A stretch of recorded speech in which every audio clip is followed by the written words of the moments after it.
will have to deal with it.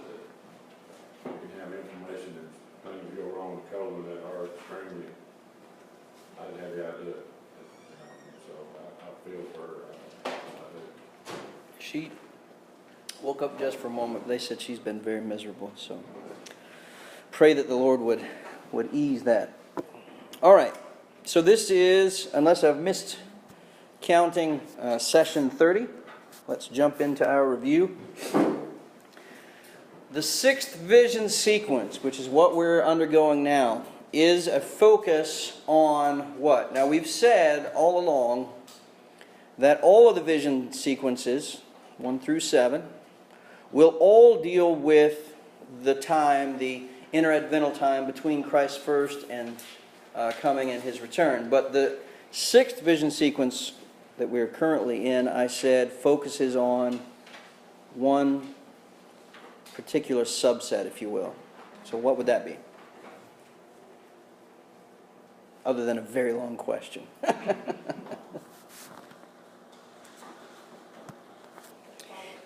The judgment on Babylon. Many would say that this sequence could rightly be understood as being couched within the last two plagues of chapter 16 from the previous sequence. So this is still about the time in between, but it's specifically about the judgment on Babylon. We spent the last session talking about who is the great prostitute Babylon. And we encountered some very familiar descriptions of a beast. Where did we see that before?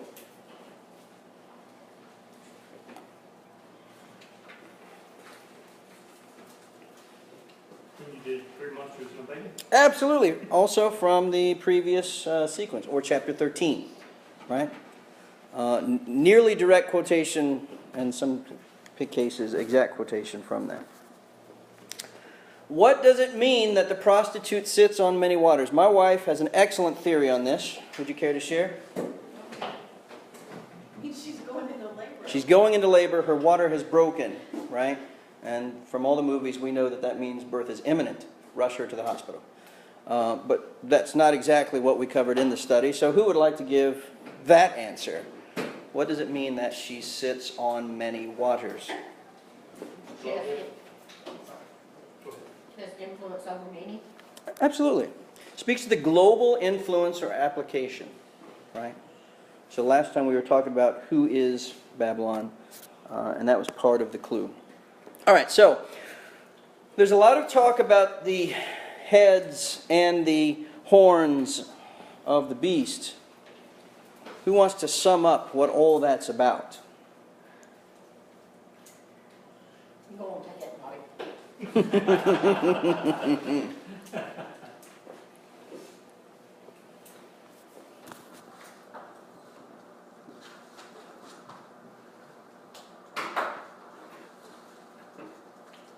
One for kings. Had to do with kings, had to do with authority.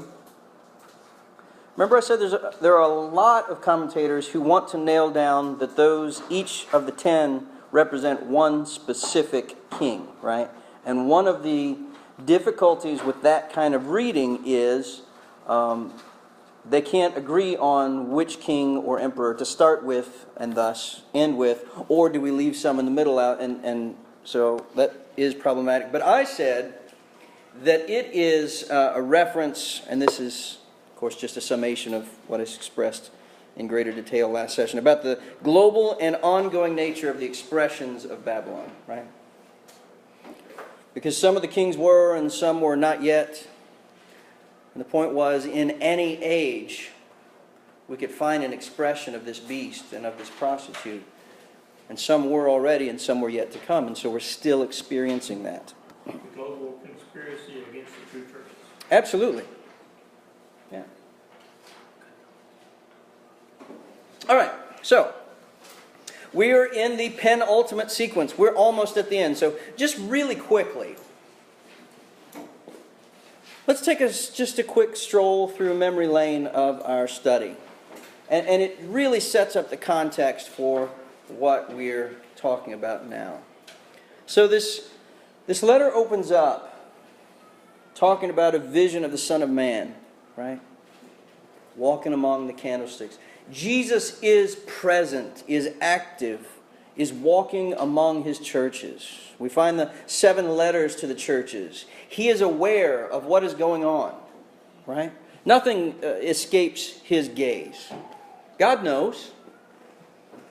When we sit around and think, oh, he must not know what we're going... No, he knows exactly what's going on. And, as a matter of fact, not only does he see what's going on and challenges us to be faithful and promises reward, but he also is working out something. So we move from the 7 churches to the 7 seals. We see that throne room vision. God is sitting enthroned. He has never lost control.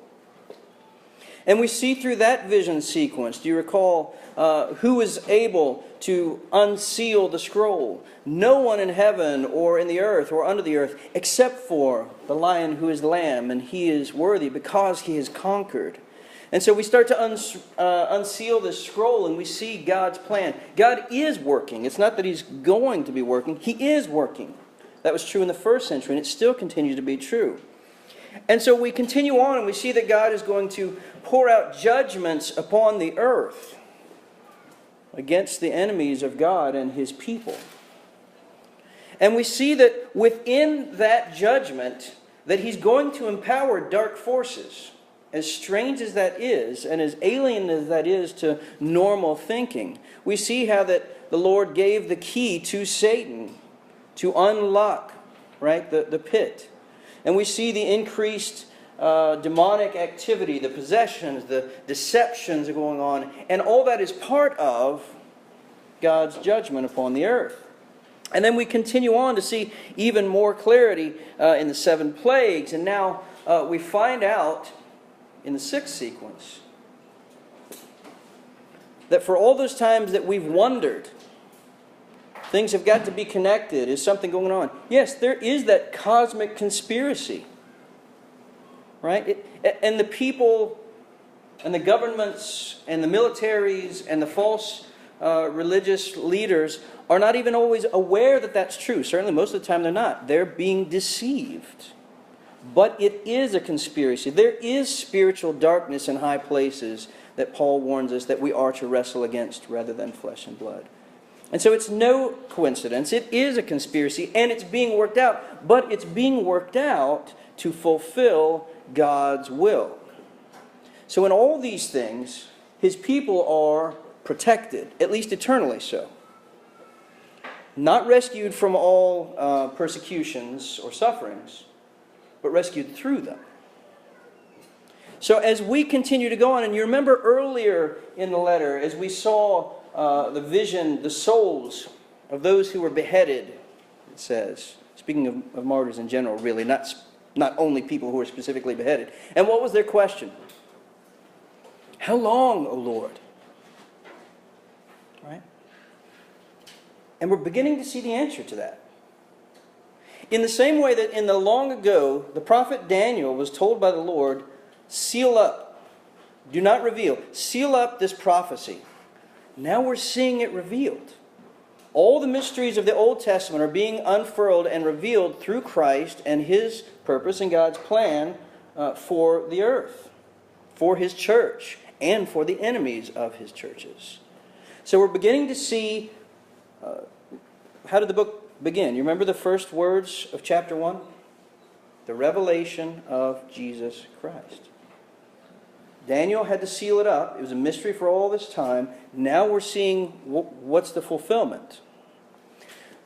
The martyrs, those who have gone on before, who have suffered, their cries go up before the Lord. How long, O Lord? Now we're seeing the answer to that.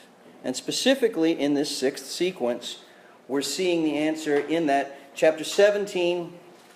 Let's see, I think if I go to the next slide, that should be, I'll come back to that. Right? Chapter 17, we discussed who is the prostitute, and it is that global system. It is the combination of wicked empires and false religions. It is all the tools that the dragon, Satan, uses to make war with the churches of Jesus Christ and his saints.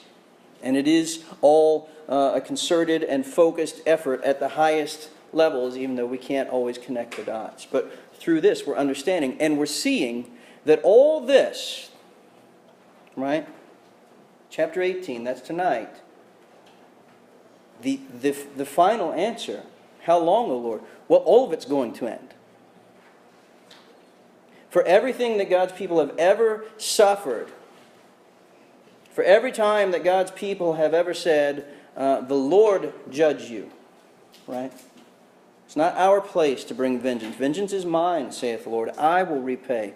And for all that has been stored up and built up, now we're going to see in tonight's chapter 18, how that will all come against those dark forces. So it really fits together. When you try to look at it as a whole as well as its individual pieces, it really does fit together. It's not just a collection of strange sci-fi type writings and stories. It really does fit together, and it is a call for the endurance of the saints, and it is, from start to finish, an encouraging book for the Lord's churches, if we will receive the message. So, that said, I did neglect speaking about the schedule. I'll do that really quickly. Taking up a couple Wednesday nights. We're still on track to finish by the target date. And even if we slip that, that'll be okay. We'll do what we need to do. But we're still on track. So, in case you were worried. All right, so we're in the sixth sequence. We did chapter 17 tonight. We'll do 18, and the next session will be chapter 19. So let me read the text. After this, I saw another angel coming down from heaven, having great authority, and the earth was made bright with his glory. And he called out with a mighty voice, "Fallen, fallen is Babylon the Great.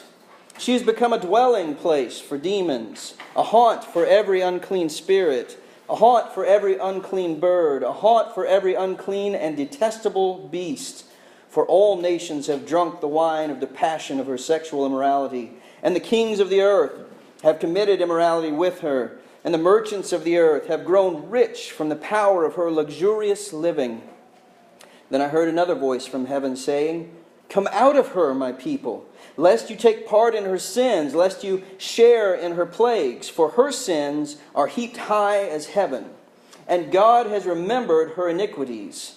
Pay her back as she herself has paid back others, and repay double for her deeds. Mix a double portion for her in the cup she mixed. As she glorified herself and lived in luxury, so give her a like measurement of torment and mourning. Since in her heart she says, I sit as queen, I am no widow, and mourning I shall never see. For this reason her plagues will come in a single day, death and mourning and famine, and she will be burned up with fire. For mighty is the Lord God who has judged her. And the kings of the earth, who committed sexual immorality and lived in luxury with her, will weep and wail over her when they see the smoke of her burning. They will stand far off in fear of her torment and say, Alas, alas, you great city, you mighty city Babylon, for in a single hour your judgment has come. And the merchants of the earth weep and mourn for her, since no one buys their cargo anymore. Cargo of gold, silver, jewels, pearls, and fine linen, purple cloth, silk, scarlet cloth, all kinds of scented wood, all kinds of articles of ivory, all kinds of articles of costly wood, bronze, iron, and marble, cinnamon, spice, incense, myrrh, frankincense, wine, oil, fine flour, wheat, cattle, and sheep, horses and chariots and slaves, that is, human souls. The fruit for which your soul longed has gone from you, and all your delicacies and your splendors are lost to you, never to be found again. The merchants of these wares who gained wealth from her will stand afar off, in fear of her torment, weeping and mourning aloud. Alas, alas, for the great city that was clothed in fine linen, in purple and scarlet, adorned with gold, with jewels, and with pearls. For in a single hour all this wealth has been laid waste. And all shipmasters and seafaring men, sailors, and all those whose trade is on the sea, stood afar off and cried out as they saw the smoke of her burning, "What city was like the great city?" And they threw dust on their heads as they wept and mourned, crying out, "Alas, alas, for the great city where all who had ships at sea grew rich by her wealth. For in a single hour she has been laid waste. Rejoice over her, O heaven, and you saints and apostles and prophets, for God has given judgment for you against her." Then a mighty angel took up a stone like a great millstone and threw it into the sea, saying, "So will Babylon the great city be thrown down with violence, and will be found no more. And the sound of harpists and musicians, of flute players and trumpeters will be heard in you no more. And a craftsman of any craft will be found in you no more. And the sound of the mill will be heard in you no more. And the light of a lamp will shine in you no more. And the voice of the bridegroom and bride will be heard in you no more. For your merchants were the great ones of the earth, and all nations were deceived by your sorcery. And in her was found the blood of prophets and of saints, and of all who have been slain on earth." Not the most positive chapter in all of Scripture.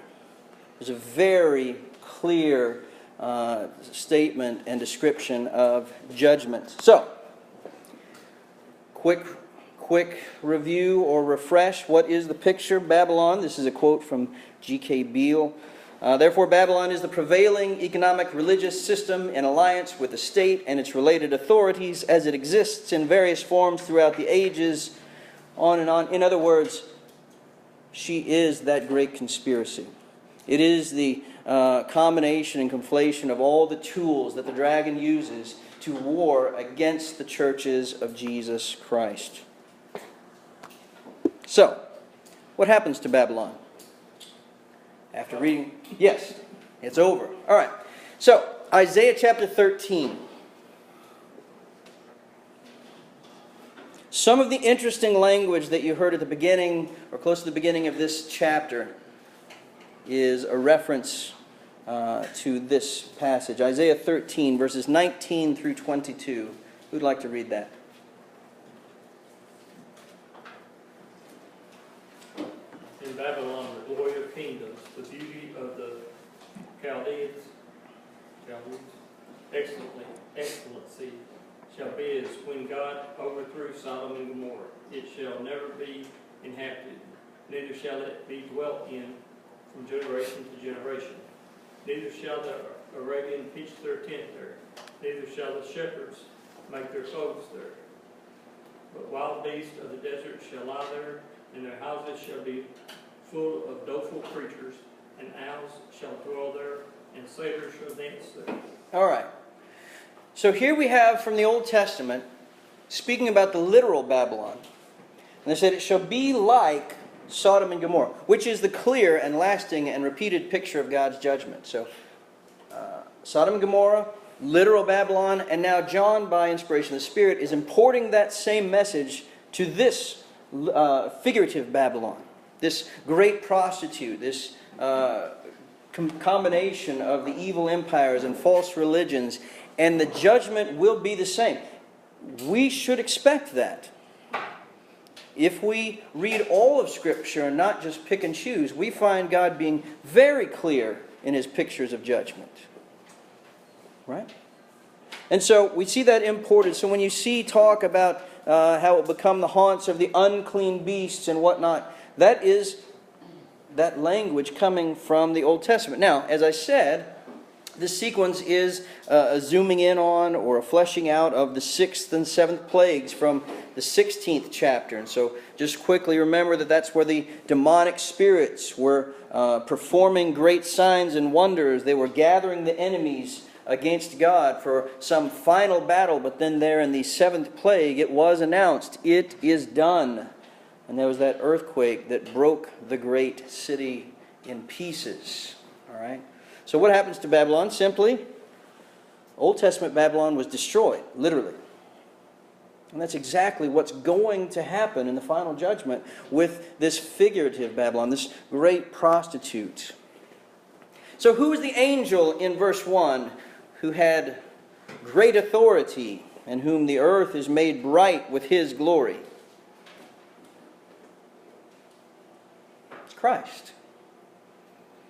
Now I know that sounds funny to some people and say, no, Jesus is not an angel. It's not saying that he's an angel, meaning the type of creature. But this angel is picturing Christ in this vision. And he's the one that makes the announcement of the destruction of Babylon. So he continues and he brings in, again, Isaiah 13 we've already read. You could turn to 1 Kings 21. Let's turn over there really quick. I want to read that. Oops, too far.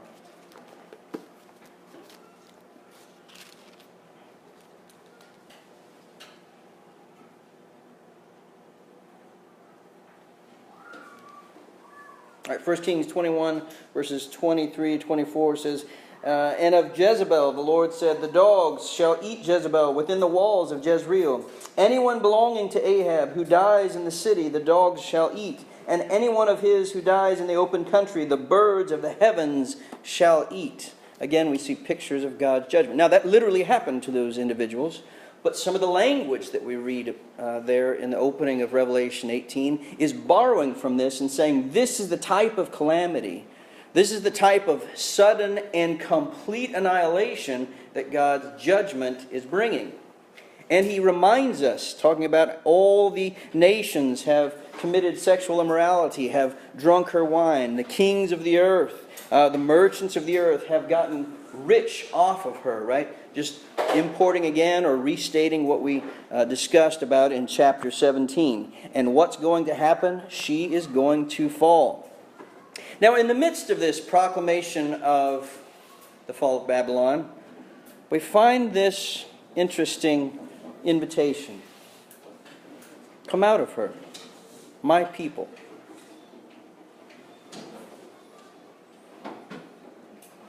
So if we think about picturing the prostitute as the great system, it should make every bit of sense to us to know that God, in his mercy, in his delaying the end, is continuing to call out individuals from within that system, right? Because, and I think that's where we need to be careful whenever we lay out who is the enemy. I always, in the back of my mind, am hearing Paul's words, we wrestle not against flesh and blood. Because even those persons who are used in these false religious systems, in these wicked empires, the kings, the popes, the whoever, are they not also victims? They're pawns. They are deceived. So the call continues to go out, and the call should go out from us. We're not enemies with the people. We're enemies with what's going on that's using these people to promote these false ideas and bring about these things. But even in so, the history of the church is replete with people who were being put to death, and just before they lit the flames or dropped them on the noose or regardless of what the method was, yet they were making pleas out to those who were about to kill them to repent. Even you think about the first martyr, as we call him, Stephen, right? Saul is standing there holding the coats and approving of what's going on. They're about to stone him. What were Stephen's words? What was his prayer? Yeah. What a witness. That's the Christian spirit. Not cursing the people, although it would be understandable. As you see them gathering around you with heavy stones to bludgeon you to death, it would be understandable to look out with hate. But the Christian heart, the heart of Christ says, they're pawns. They're guilty of their sins. They're responsible for their actions. But at one level, at a very high level, they're deceived. They're being used by demonic forces. Right? So it makes sense that the call would say, even to this prostitute, even to these false religious systems, even to these wicked empires, even to the wicked military forces who have been used to enforce persecutions, our message should always still be to them, come out of her. Right? That's what all the historic Christian church has done as she's been persecuted. She continued to spread the gospel even to those who are persecuting her, which is exactly what Jesus said. Pray for those who persecute you and despitefully use you. Right? It reminds me of Lot and Sodom. It reminds me of God continuing to send into the very heart of wickedness to invite people to come out. And some do. Not all of Lot's family made it out, but some did. Not everyone we reach out to will be saved, but some will. So that call continues to go out. We see the remark here that her sins are heaped as high as heaven. That's a quotation, or near so, of Jeremiah 51 and 9.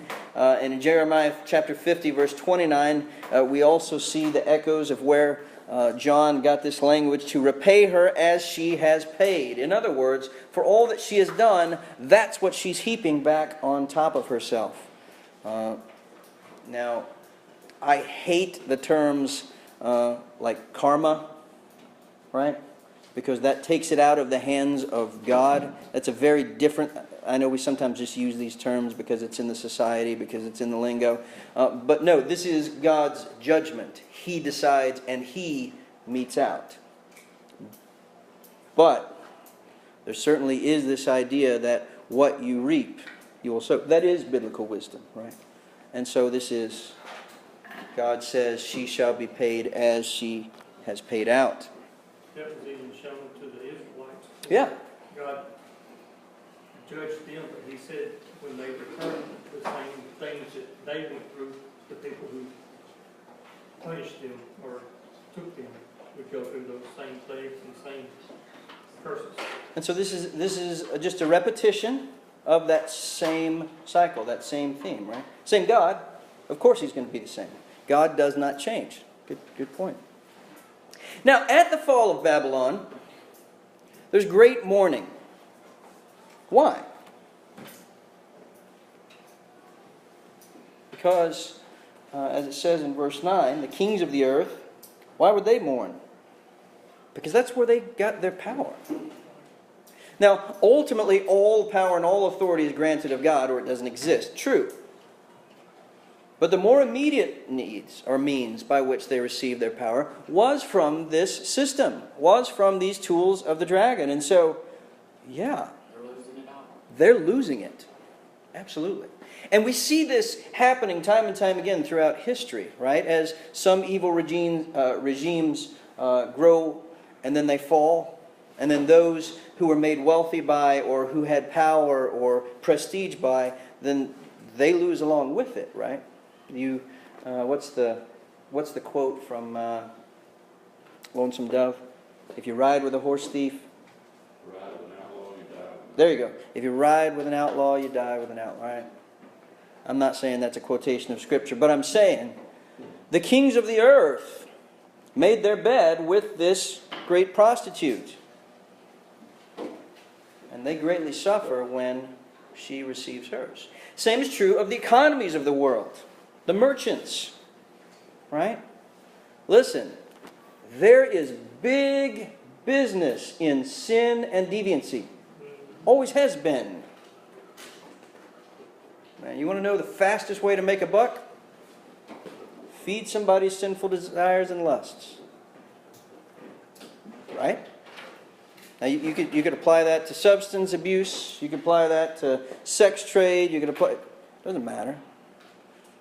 Those who have made the most in this world generally, not exclusively, but generally, have been on the backs of people's addictions, people's sins. Right? And so those who were made rich by this system, by these tools of the dragon, they're losing out too. A note about the suddenness. Not only do we see in this somewhat lengthy chapter 18 that there's just nothing positive going on, it's destruction, destruction, destruction, destruction, and loss, and loss, and loss, and judgment. But notice how many times it's mentioned that it would come quickly. Alas, alas, you great city, you mighty city Babylon, for in a single hour your judgment has come. And that brings to my mind what I've heard all my life. Rome didn't fall in a day. Rome wasn't built in a day, but it also didn't fall in a day. Right? Well, this will. And again, we see this repeated pattern. When you think about the great walled city of Jericho, right? They were set up to withstand siege for weeks, maybe months. They had water supply. They had these impenetrable walls. But when God comes on the scene, what happens? It doesn't take that long. Right? Daniel chapter 4. Who wants to read a few verses from Daniel 4? Talk about the literal Babylon and the way this came about. At the end of 12 months he walked in the palace of the kingdom of Babylon. The king spake and said, Is not this great Babylon that I have built for the house of the kingdom by the might of my power and for the honor of my majesty? While the word was in the king's mouth, there fell a voice from heaven saying, O King Nebuchadnezzar, to thee is spoken, the kingdom is departed from thee. And they shall drive thee from men, and thy dwelling shall be with the beasts of the field. They shall make thee to eat grass as oxen, and 7 times shall pass over thee. Thou knowest power ruleth in the kingdom of men, and giveth it to whomsoever he will. The same hour was the thing fulfilled upon Nebuchadnezzar, and he was driven from men, and did eat grass as oxen, and his body was wet with the dew of heaven, till his hairs were grown like eagle's feathers, and his nails were like birds' claws. All right. So here's Nebuchadnezzar. Looking out, and as I've said before, in a very real sense, rightfully claiming, man, we have arrived. Look at what I have built. We are the most mighty nation on the earth. We are untouchable. That's my paraphrase. While the words were yet in his mouth, that same hour. These are the words from Daniel chapter 4. When God comes on the scene, things don't have to be worn down. They just fall. Right? Again, sometimes when people talk about, well, the armies of God are gathering for the last great battle of Armageddon, and it's going to be a big one, and they sort of seem to describe and picture this real struggle. I don't see that anywhere in Scripture. What does God have to struggle against? We struggle in our life, yes. But if we're talking about God, I think I've shared with you before the ridiculous nature of that History Channel program I saw years ago, trying to explain what happened, as the Jews marched around the city and blew their trumpets.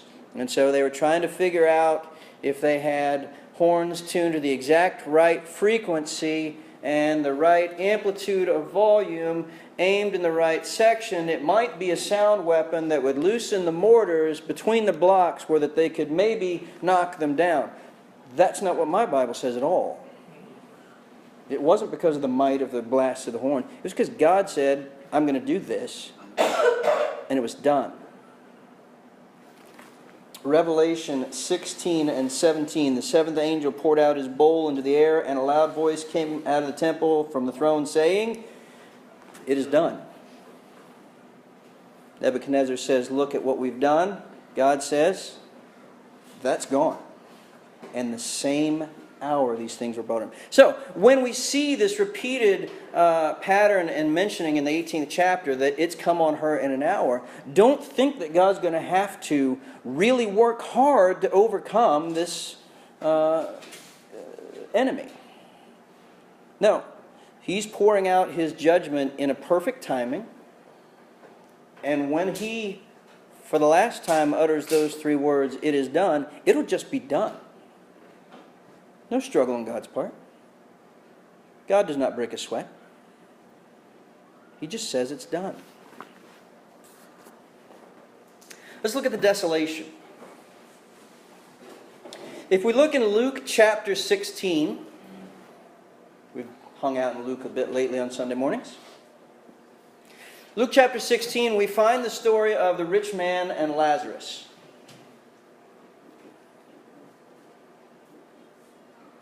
We recall how that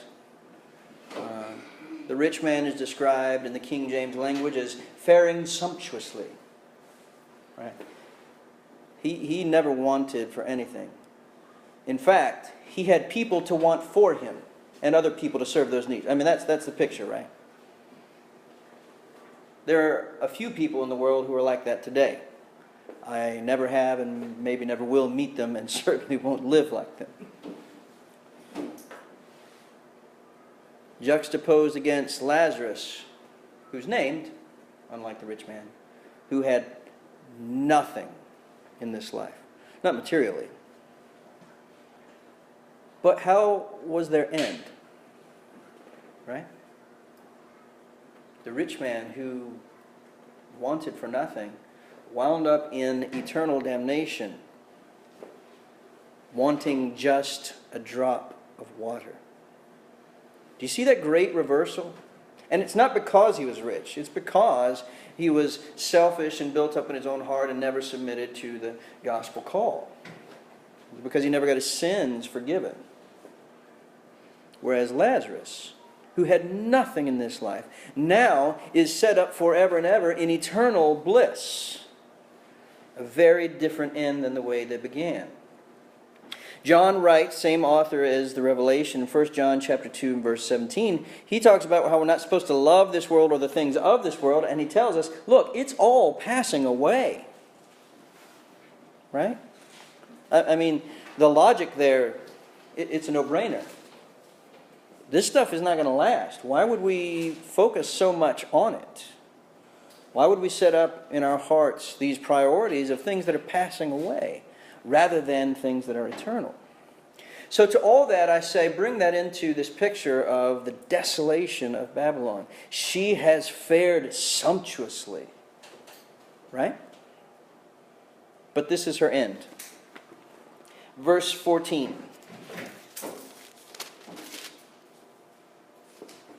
The fruit for which you so longed has gone from you, and all your delicacies and your splendors are lost to you, never to be found again. For all the prominence, for all the prestige, for all the royal treatment that the prostitute and her many minions have enjoyed and do enjoy in this life, that comes to an end. For all the people who have wondered, just like the psalmist, why the Lord lets wicked and evil men enjoy and seemingly get paid. You know, I was told all my life, crime doesn't pay. And you look around, you go, well, it pays for a little while. But that comes to an end. To be found no more. Verse 16, alas, alas, for the great city was clothed in fine linen and purple and scarlet, adorned with gold. You go down this, but all this wealth, in verse 17, has been laid waste. Verse 22. The sound of harpists and musicians and of flute players and trumpets. Right? Sometimes it's perhaps a rightly leveled claim against the persons or the churches of Jesus Christ that we're not the popular people. We're not necessarily the pretty people. We don't have the best music. Always, although sometimes we have pretty good, right? But if you go by these shallow judgments, who has all that? But it won't last, right? There's nothing wrong with the arts. In fact, God has inspired and gifted people, right? And quite honestly, when God's people get together and sing from the heart, it is beautiful. But not in the way that most people look at. At least not always in that way. But all that external beauty comes to an end. Completely. Verse 23, and the light of a lamp will shine in you no more, and the voice of the bridegroom and bride will be heard in you no more. All the prophets, so-called, of the world, all the wisdom of the world, all the great philosophers, all the deepest thinkers who reject the notion and the authority of God, I'm reminded recently of a video I saw. You guys know, was it last year or earlier this year, the big Bill Nye debate with, his name has escaped me. Ken Thank you, Ken Ham, right? And man, the next day all these people can't believe that Ken Ham would show his face in public. And I'm like, really? I have a video clip of the wise Bill Nye. Now, I've never met the guy. Maybe a nice guy. I hope the best for him. Mostly I hope he gets saved, because I don't believe he is. His big theory, because we can't believe in the Bible, that's foolishness. But we are descendants from Martians, and that can be proven. That's what he says. Some of the greatest quote-unquote greatest thinkers who are atheists, who deny theistic belief, who deny that there could be a creator, they always come back to, well, there was something.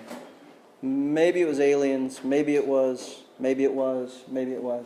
Well, guess what? For all that false knowledge and false illumination, for all there being bright in this world, what happens? The light of a lamp will shine in you no more. Now, we need to do our best not to be backwards thinkers. But the wisdom of God is what we're after, not the wisdom of the age or the wisdom of man. That comes to an end. For all the great things, all the things that we would boast of about this earthly, it just comes to an end. Right?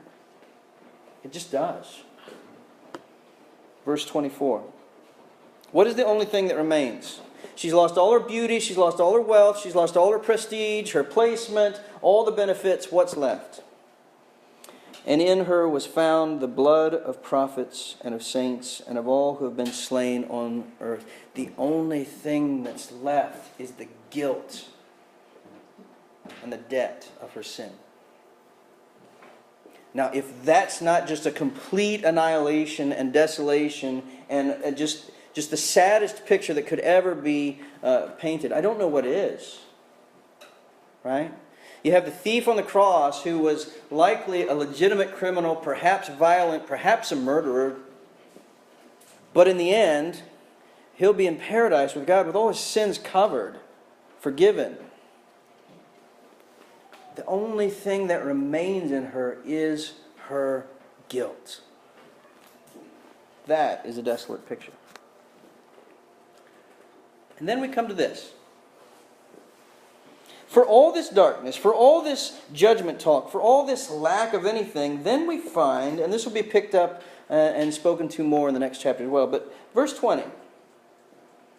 Rejoice over her, O heaven, and you saints and apostles and prophets, for God has given judgment for you against her.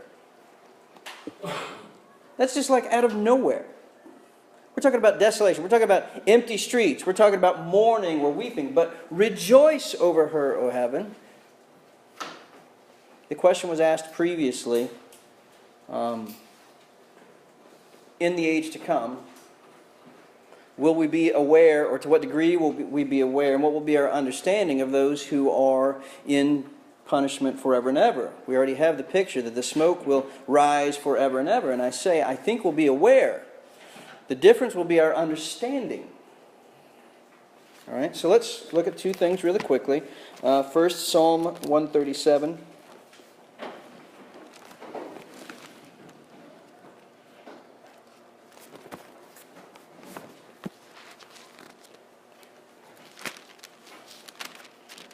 This is one of the so-called imprecatory psalms. By the waters of Babylon, there we sat down and wept when we remembered Zion. On the willows, there we hung up our lyres. For there our captors required of us songs, and our tormentors mirth, saying, Sing us one of the songs of Zion. How shall we sing the Lord's song in a foreign land? If I forget you, O Jerusalem, let my right hand forget its skill. Let my tongue stick to the roof of my mouth. If I do not remember you, if I do not set Jerusalem above my highest joy. Now here's where it turns. Remember, O Lord, against the Edomites, the day of Jerusalem, how they said, lay it bare down to its foundations.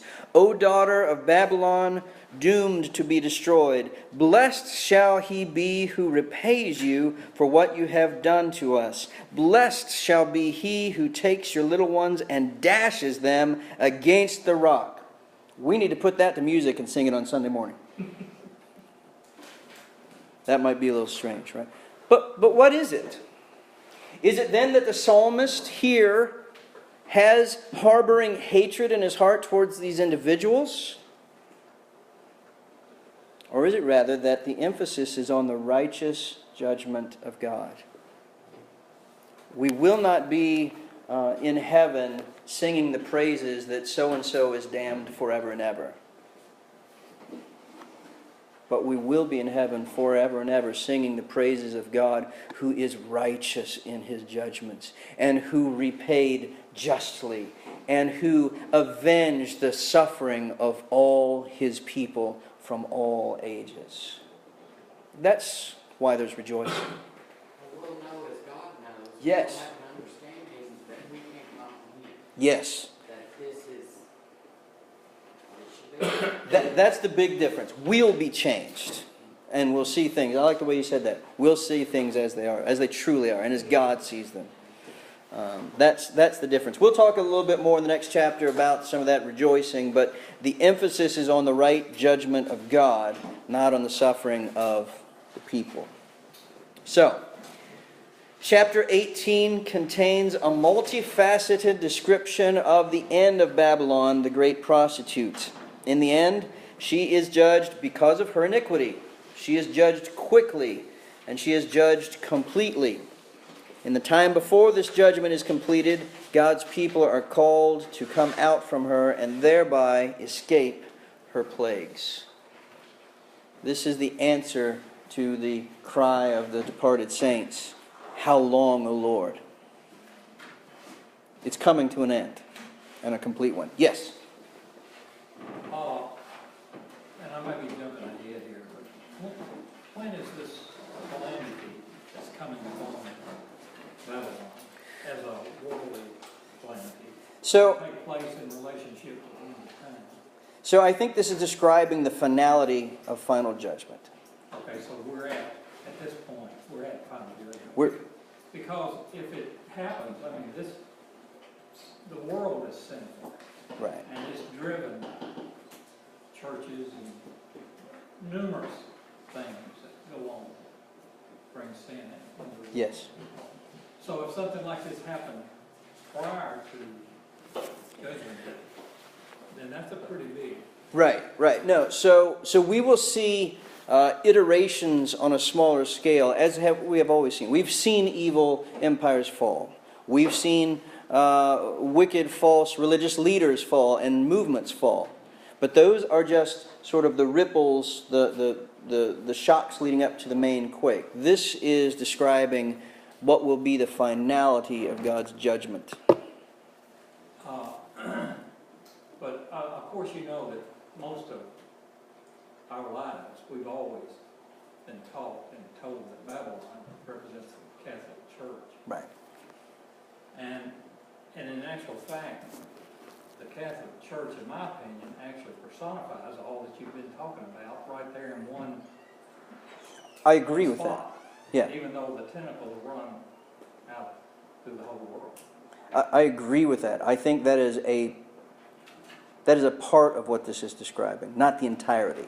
I understand Yeah. that, but I mean, but what I'm saying, if something happened drastically to the power of the Catholic Church prior to the last day, then that's a big sign that something was coming. I don't know that we're going to get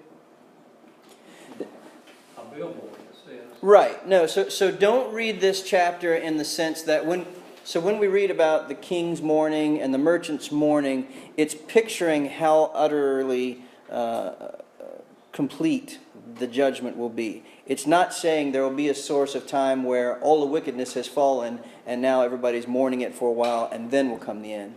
It's rather just picturing the completeness of God's judgment and destruction upon them. Does that make sense? If you're saying that here in chapter 18 we're at the end of time. Yes. Okay. That makes sense. But this was also, most of this would have applied to the fall of the city of Babylon.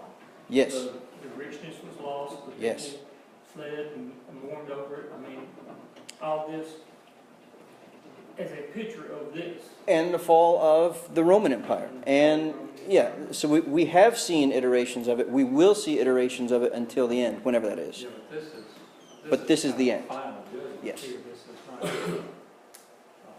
overtaking. No, but that actually, just had a thought. That's part of the reason why in almost every generation, somebody is saying, no, this really is the end right now. Because when we see these things going on, they say, oh, that matches God. God is doing it now. This has to be the end. And that's one of the difficult things, right? Because literally in every age, there were always people saying, this is it. You know, my grandchildren will never reach adulthood, you know, or my children will never reach, you know, this has to be it. And it's so hard to have perspective on the world in which we live now. For instance, I have heard it said by implication as well as flatly that essentially the middle of the 21st century, so the 50s and the 60s, man, that was the height of the church. Just people were getting saved everywhere, and it was great. Now, if you were white living in the southeast, it probably seemed that way. But if you were not white living in the southeast, I bet it didn't seem that way in that day. And that's not even to talk about what's going on other continents. So it's hard to have perspective on that. But yeah, this chapter 18 is talking about the end. And so we should see hints of this. We should see tastes of this. And in every generation, we'll find people saying, this is it. The same way they're saying it now. And that started with the apostles after Jesus left. Yeah. He said, this is over the last days. They believed it would come before they died. In the first church, they believed it. I mean, it's always been the same. It's hard to hold to an imminent return of Christ biblically because there's so much around us that says, but no. How could it always have been the case for these past several generations that Christ is about to return? Right? If we look too much on the outside and not to what the Scripture is saying, then it's easy to get in that mode of either he's not about to come or he's about to come right now. Rather than saying, we don't know. Could be now. Do you ever wonder that because of Noah, Sodom and Gomorrah, and, there's only just a handful of you, do you ever wonder if towards the end will be like that? Maybe just a few? So the short answer there is yes. The longer answer is, I kind of think we're like that now. Well, yeah, Percentage-wise, I don't absolutely. remember what they Yeah. said. A year or two ago, somebody told how many Christians, there are today. And, and I thought they'd be in the upper, the majority. They were in the minority, and I was shocked. I guess, because I live in my little world and, think, almost everybody is. So I'm really conflicted on how to read the times, honestly. There is about half of me that says, man, we're getting short. I mean, there's just too much going on. Then there's the other half of me that says, yeah, but I would have felt that way if I lived in this age and in this age. And so maybe there's another 2 millennia. Because I guarantee you, the first readers of this letter in the first century had that same sense that I have and many of you have, that, man, this has got to be it. Because of what they were seeing. And it's understandable. And that's why I say, we'll see iterations of this for as long as time lasts. However long that is. And that may be 2,000 more years. It may be tomorrow. I don't know. We have to kind of keep that balance. Because it could be now. Right now. Could be tonight. Could be 2,000 years from now. Just be ready. That's exactly why I left it that way. So we Yeah. know that we have to be ready in every generation and every. Exactly. Exactly. We hear these predictions and I'm all out of her, when the end, and you read about it, people have predictions and they died and it never came to be. But I've always wondered, it's saying that it'll come as a thief in the night. that almost, to me, assumes that we'll be distracted by something. And it comes, I think when you said 1 hour, this thing comes all the way down. Yeah. Well, I just see mankind being distracted by something, I don't know what. Well, by everything. Well, when you, Yeah, no, I'm agreeing with you. when you look at the cities, the governments that are prosperous, I don't mean to sound pessimistic, read the history, any generation right down to today, where there's great wealth, success, those rise up, everybody looks to them with great sense of false security, rather than looking, Yeah. and it falls every time. And that is very much the point of much of this book. Sure. I mean, look, and I'm not slinging mud at anybody. Look at what we're looking at now. We've got, and I'm throwing it at both sides, there's no politician that is going to turn the hearts of the people back to. No, It's not going to happen with a politician. no, it's not. Either side. You remember, I read here, I can look up the verse, describing Babylon. She says, I sit as a queen. I'll never be a widow. Right? That just sounds so much like the claims of our government, of our society. Absolutely. And it has been the claims of Many. So that's why it's so hard to have perspective. You know, we live now. And to try to distance and say, okay, what's going on in the rest of the world, right? Because right now, it depends on where you are in the world. There are thousands of Christians dying every year today for their faith. We don't taste that. We don't see that. We don't hurt for that. Yeah, We don't hardly but- hear about it. No, that's a big problem. But by the same token, there are also places in the globe right now that are experiencing great revival. And we're not. So it's hard to have that perspective. But if we were honest and looked back, just the history of the Bible, God always prospers his people. They fail, they pay the price for it. Judgment always comes around.